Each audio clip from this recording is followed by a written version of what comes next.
दोस्तों, आज की कहानी शुरू करने से पहले आप लोगों से एक छोटा सा रिक्वेस्ट है कि अगर आपको मेरी कहानी पसंद आ रही हो तो प्लीज़ उसे एक लाइक देना ना भूलें और मेरे 100 सब्सक्राइबर जल्द से जल्द पूरे करने में मेरी मदद करें। चलिए आज की कहानी शुरू करते हैं। सीमा को कॉलेज छोड़े काफ़ी दिन हो चुके थे।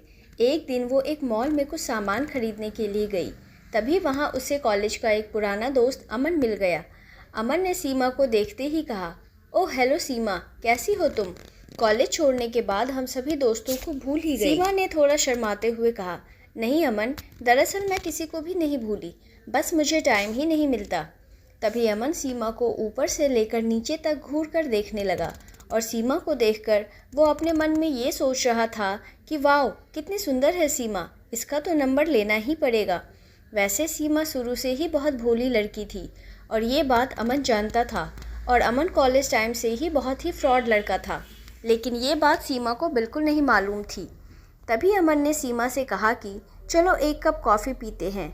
सीमा को देर हो रही थी इसलिए उसने मना कर दिया, लेकिन अमन ने कहा कि यार पता नहीं फिर हम कब मिलेंगे, चलो ना यार। अमन उसका हाथ पकड़कर कॉफ़ी पिलाने ले गया और सीमा मना ही नहीं कर पाई। दोनों ने कॉफ़ी पी, फिर सीमा जाने लगी, लेकिन अमन ने सीमा से बड़ी ही चालाकी से उसका नंबर भी मांग लिया और सीमा ने अमन को अपना नंबर न जाने क्यों दे दिया। मुझे बहुत देर हो गई है, घर पर सब मेरी राह देख रहे होंगे, यह कहकर सीमा जाने लगी। लेकिन अमन ने फिर से सीमा का हाथ पकड़कर कहा, अरे यार प्लीज़ रुको तो सही, इतने दिनों बाद हम मिले हैं, 5 मिनट रुक जाओ बस। अच्छा ये बताओ कि तुम्हारा अब तक कोई बॉयफ्रेंड है या नहीं, या अभी तक तुम यूं ही शर्माती रहती हो? सीमा ने अमन से कहा कि नहीं अमन, मेरा कोई भी बॉयफ्रेंड नहीं है। अमन ने चापलूसी भरे शब्दों में उससे कहा, अरे तुम तो इतनी ज़्यादा खूबसूरत हो, फिर भी तुम्हें आज तक किसी ने भी प्रपोज क्यों नहीं किया? इस बात से सीमा थोड़ा उदास हो गई। इतने में ही अमन ने सीमा के कंधे पर हाथ रखते हुए कहा कि तुम चिंता मत करो सीमा, अब जल्दी ही तुम्हारी ज़िंदगी में एक बॉयफ्रेंड आने वाला है, वो तुमसे बहुत प्यार करेगा। और अमन ने सीमा के हाथ पर हाथ रख दिया और जैसे सीमा के अंदर कोई करंट सा लगा हो, लेकिन शायद वो अमन की आंखों में उसका फ्रॉडपना बिल्कुल भी नहीं देख पाई। वो अमन का हाथ अपने हाथ पर से भी नहीं हटा पाई। फिर अमन ने सीमा को उसके साथ एक सेल्फी लेने को कहा, लेकिन न जाने सीमा उसको मना क्यों नहीं कर पा रही थी। अमन उसके भोलेपन का फ़ायदा उठा रहा था। नंबर एक्सचेंज होने के बाद अमन न जाने उसे व्हाट्सएप पर क्या क्या भेज रहा था। कभी उसे गुलाब का फूल भेज रहा था तो कभी उसे हर्ट या किसिंग वाले मैसेज भेज रहा था और सीमा को कहीं ना कहीं डर लग रहा था। एक दिन सीमा के घर पर कोई भी नहीं था। इस बात का अमन को पता लग गया तो वो अचानक ही उसके घर पर आ गया। इस बात से सीमा बहुत ही डर गई, लेकिन वो तो ज़बरदस्ती ही सीमा के घर में बैठ गया और उसको गलत नियत से हाथ लगाने लगा। और जब सीमा ने उसे रोकना चाहा तो अमन ने उसे आई लव यू कह दिया। अब सीमा उसे रोक ही नहीं पा रही थी, क्योंकि उसे पहली बार किसी ने आई लव यू कहा था, मगर उसे अमन के अंदर का दरिंदा बिल्कुल भी नज़र नहीं आ रहा था। अब अमन को सीमा ने जाने को कहा, लेकिन अमन बदले में उससे एक किस मांगने लगा और किस लेते समय उसने उसके साथ एक सेल्फी भी ले ली। फिर वो वहाँ से चला गया।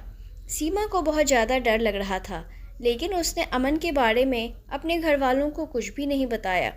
अमन पूरे दिन सीमा से फ़ोन पर बात करता रहता था।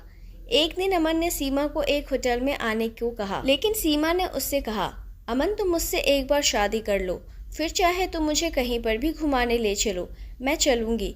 लेकिन अमन ने ज़िद करते हुए कहा कि नहीं सीमा, मैं तुमसे बहुत प्यार करता हूँ और फिर एक दिन शादी भी कर ही लूँगा, तो फिर तुम्हें सिर्फ एक बार होटल में मेरे साथ चलने में क्या हर्ज है? सीमा ने कहा कि अमन शादी से पहले ये सब करना गलत होगा। तभी अमन ने बड़ी ही चालाकी से उससे कहा कि चलो सीमा, मैं तुम्हारे साथ कुछ भी गलत नहीं करूँगा, लेकिन बस एक बार तुम मुझसे मिलने होटल में आ जाओ और 10 मिनट मुझसे बात करके चली जाना। अब सीमा उसके बहकावे में आ गई और उसने होटल में आने के लिए हाँ कह दिया।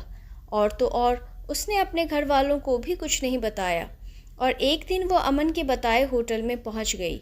जैसे ही सीमा वहां गई तो अमन ने उसे एक कोल्ड ड्रिंक में नशे की दवा मिलाकर पिला दी। धीरे धीरे उसे नशा होने लगा। तभी अचानक सीमा के सामने अमन का एक दोस्त भी आ गया। और वो दोनों सीमा को देखकर मुस्कुरा रहे थे। अब सीमा सब समझ चुकी थी कि अमन ने उसके साथ धोखा किया है और फिर अमन और उसके एक दोस्त ने मिलकर सीमा की इज्जत का ही नहीं बल्कि उसके विश्वास को भी रौंद डाला और उसे वहीं छोड़कर भाग निकले। होश आने के बाद सीमा को यह दुख बर्दाश्त नहीं हो रहा था। कमरे से निकलकर वो होटल की छत पर जा पहुंची और बिना कुछ सोचे समझे वहां से छलांग लगा दिया। एक प्यारी और सीधी सी लड़की के जीवन का अंत उसी की एक गलती से हो गया। तो दोस्तों, कोई लड़का आपको शादी से पहले होटल में या किसी अनजान जगह मिलने को कहे तो समझ जाना कि आपकी इज्जत और आपका जीवन खतरे में हो सकता है। और अगर आपको आपके मित्र पर पूरा विश्वास हो तो भी एक बार अपने घर वालों या किसी नज़दीकी से सलाह जरूर लें ताकि आपका जीवन हमेशा सुरक्षित रहे। आपको यह कहानी कैसी लगी हमें कमेंट कर ज़रूर बताएं। नई कहानी सुनने के लिए हमारे चैनल को सब्सक्राइब करना ना भूलें। मिलते हैं एक नई कहानी के साथ, तब तक धन्यवाद।